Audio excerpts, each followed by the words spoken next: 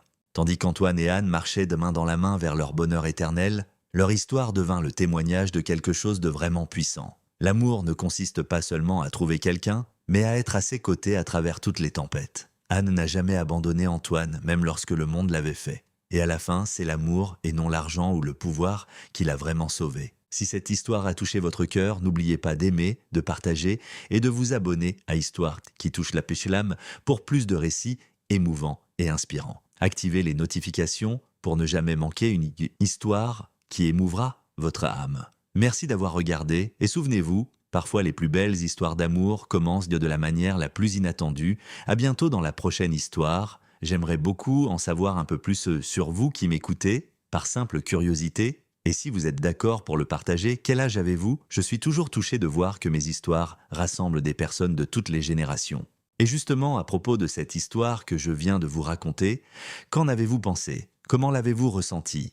Est-ce qu'elle vous a ému, vous a fait réfléchir, ou peut-être vous a-t-elle laissé un sentiment particulier? Quelle que soit votre réponse, je tiens à prendre un instant pour vous envoyer une pensée sincère. Du plus profond de mon cœur, je prie et je souhaite que la paix et la sérénité vous accompagnent dans votre quotidien, que vous puissiez trouver du réconfort et de la tranquillité, même dans les moments les plus agités. Maintenant, j'adorerais vous lire. N'hésitez surtout pas à partager vos pensées sur l'histoire dans les commentaires. Quelle est la première idée ou le premier sentiment qui vous est venu à l'esprit en l'écoutant? Chaque perspective est unique et précieuse et j'ai vraiment hâte de découvrir la vôtre. Pour conclure, je vous renouvelle mes vœux les plus chers.